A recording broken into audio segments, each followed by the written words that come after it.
selamat malam semua pemirsa Bincang Hijrah TV dimanapun Anda berada. Kita berjumpa lagi di sesi tanya jawab bersama Bapak Ustadz Rizky. Tapi sebelum kita memulainya, saya mengucapkan Assalamualaikum warahmatullahi wabarakatuh. Nah, kita akan mulai saja dengan sesi tanya jawab. Tapi sebelum kita memulainya, bagi kalian yang belum gabung di channel ini, untuk klik tombol subscribe dan tekan notifikasi belnya biar mendapatkan update video menarik dari channel Syiar Hijrah ini ya. Jadi jangan ragu untuk klik tombol subscribe sekarang juga. Kita akan mulai saja ya untuk menghemat waktu karena waktunya sudah menunjukkan jam 10 malam ya.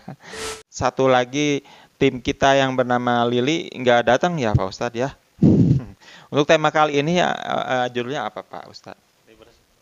Bahagia bersama Al-Quran. Berbahagia bersama Al-Quran. Nah, bagi kalian yang mau bertanya, bisa kalian kirim pertanyaan di kolom komentar ya. Jadi kalau misalkan kalian masih ragu tentang tema kali ini, kalian bisa bikin pertanyaan dari sekarang ya, mumpung videonya masih berjalan. Nah, di sini ada salah satu pertanyaan dari netizen. Nah, kalau misalkan kita membaca Al-Quran itu tanpa berwudu, tetapi kita membaca Al-Quran, apakah sah atau tidak? Maksudnya membaca Al-Quran mushaf, tapi tidak berwudu dulu. Nah, gimana tanggapan Pak Ustadz mengenai hal ini? Bismillah. Alhamdulillah. Hamdan katsiran thayyiban mubarakan fi. Pemirsa Bincang Syiar Hijrah, Assalamualaikum warahmatullahi wabarakatuh. Alhamdulillah. Pertanyaan yang pertama sudah hadir dari netizen. Bagaimana membaca Al-Quran tanpa wudhu ya. Ini sudah dijelaskan di beberapa pertemuan yang lalu ya.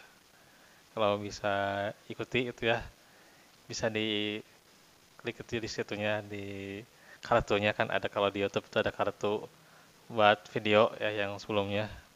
Nah itu bisa diikuti. Di antaranya, jadi para ulama berbeda pendapat dalam masalah ini.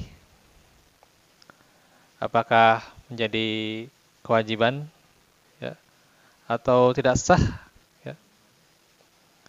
Karena melihat di surah Al-Qiyamah ya. Ya Al-Qiyamah, Al-Waqiah punten. La yamashu illal mutahharun ya. Di antaranya, tidaklah Quran itu disentuh kecuali bagi orang-orang yang disucikan ya. Akan tetapi tafsir yang dijelaskan oleh para ulama di antaranya adalah yang disucikan itu adalah malaikat ya.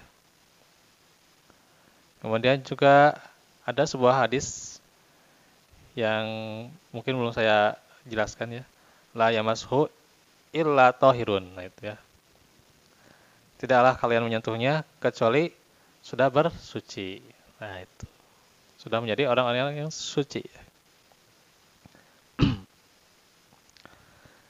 Jadi syarat yang pertama itu bersuci.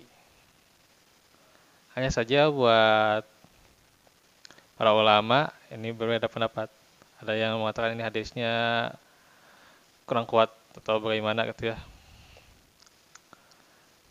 Karenanya di antara para ulama ada yang tentu mengharuskan kalau Qur'annya mushaf dia berwudu dulu dan itu wajib ya. Berarti kalau wajib ditinggalkan ya berdosa. Dan kalau dikerjakan mendapat pahala ya. Sebagaimana sholat ya. Sholat tawaf kan wajib ya untuk berwudu. Dan juga ada yang diantara mereka yakni sunnah ya. Jadi kalaupun dikerjakan mendapat pahala, tidak dikerjakan pun tidak mendapat siksa ya. Tentu sebaiknya yang lebih dianjurkan buat kita adalah bersuci ya. Apalagi itu mushaf ya. Kalau Quran terjemah atau misalnya Quran elektronik atau Quran kalau disebut katanya Quran akhir zaman.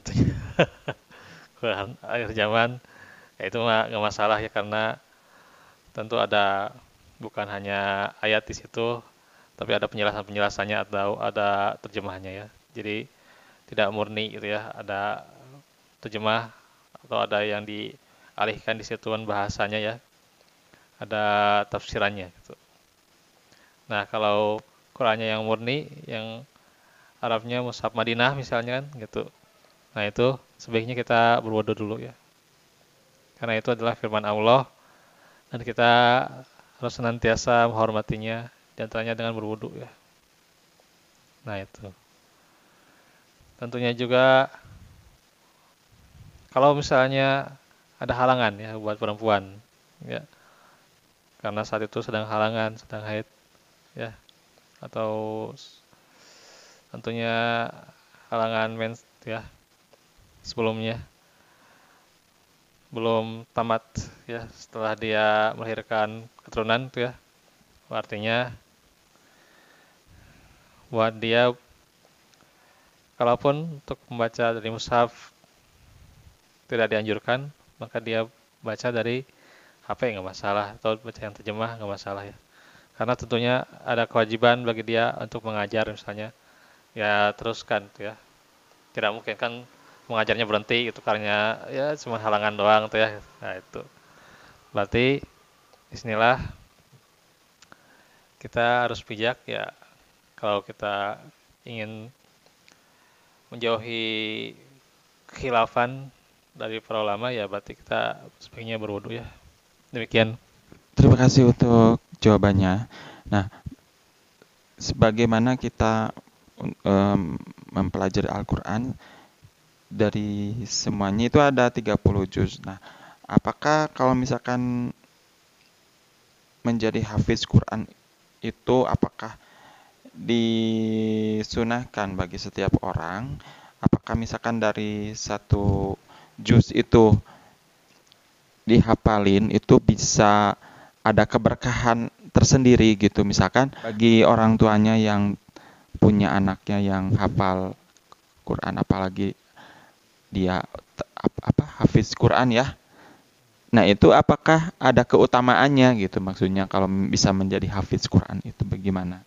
Ya, nanti mungkin bisa kita jelaskan ya di dalam penjelasan bagaimana menghafal Al-Quran ya, keutamaan-keutamaannya itu nanti bisa dijelaskan.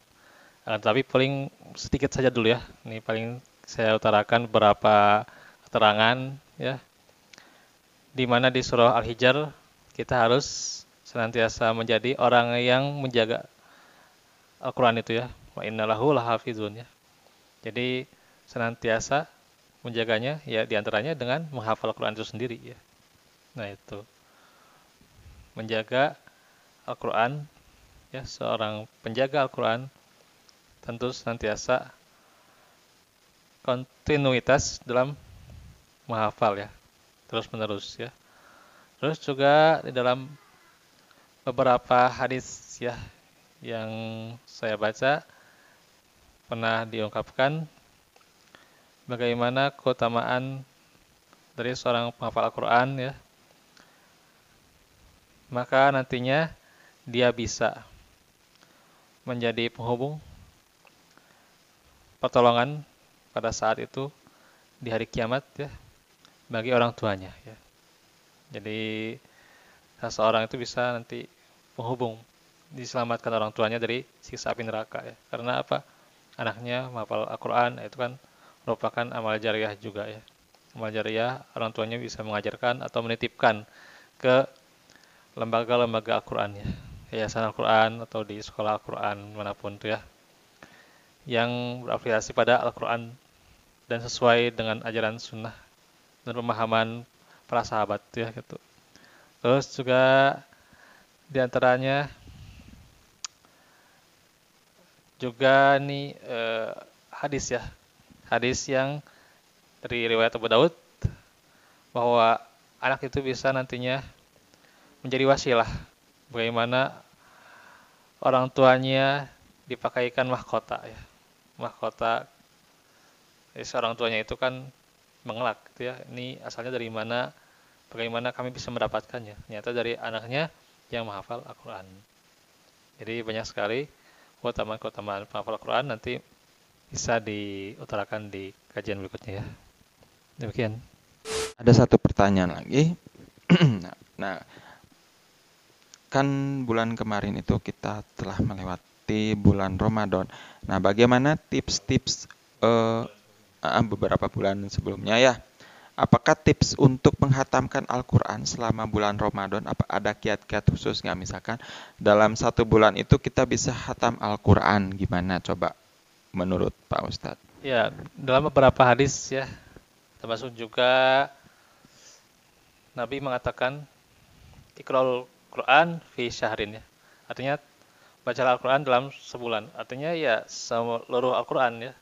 Dari Al-Fatihah sampai An-Nas ya dalam sebulan. Itu diantaranya keutamaan yang sebulan ya. Minimalnya ya sebulan. Dia berarti baca setiap hari itu 1 juz ya. 1 juz itu berapa? Nah, rata-rata 1 juz itu 10 lembar ya. Ada yang lebih sedikit ya. Paling tentunya dengan 1 hari 1 juz, nah itu bisa menjadi keutamaannya menghatamkan Al-Quran ya. Terus juga bisa juga kita 2 kali hatam ya. 2 kali hatam berarti dia 2 kali berarti setiap pertengahannya ya. Pertengahan bulan itu kan dihatam. Kembali lagi nanti pertengahannya ke akhir dia hatam juga. Berarti kan 2 kali hatam ya gitu. 2 kali hatam ya, diantaranya kalau 10 lembar tadi kan berarti ya sehari sejuz 2 kali berarti ya. 2 kali dikalikan 2 aja. 1 kali 2 ya berarti 2 kali gitu ya. Berarti 2 kali hatam kita 2 kali 2 juz ya, 2 juz dalam sehari gitu ya gitu. 2 juz dalam sehari nanti. Kalau misalnya berat ya dicicil lah gitu. Dicicil misalnya sejuz sehari itu berarti kan bisa 2 lembar setiap ba'da sholat kan. Ba'da sholat kan 2 lembar. Kan ada 5 kali sholat wajib tuh ya. Berarti 2 kali 5 kan bisa 10. Bisa sejuz tuh ya.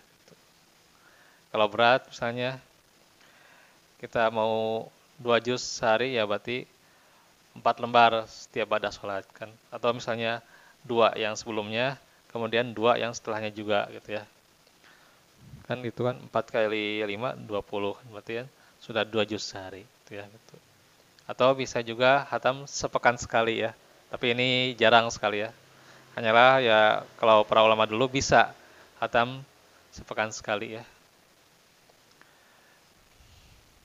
Nah itu. Berarti kalau sepekan sekali ya 4 kali hatam tuh ya. Di 1 bulan itu. Ya. Ya tinggal dibagi saja nanti. Yang pasti prioritaskan kita karena ya bacaan Al-Quran ini nanti akan dipertanggungjawabkan juga di akhirat ya.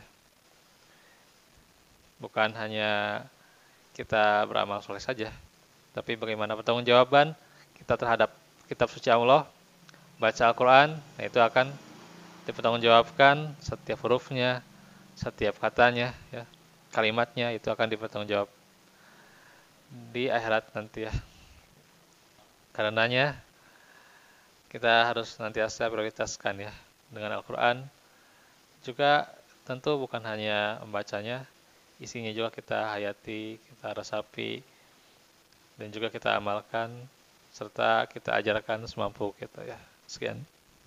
Baik, terima kasih untuk jawabannya.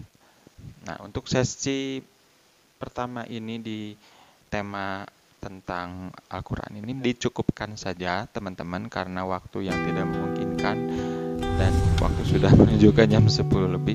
Maka dari itu untuk kalian yang masih penasaran dalam sesi kali ini kita akan sambung di kesempatan berikutnya. Tak lupa saya beserta Pak Ustadz Rizky mohon undur diri. Wabillahi taufik wal hidayah. Wassalamualaikum warahmatullahi wabarakatuh.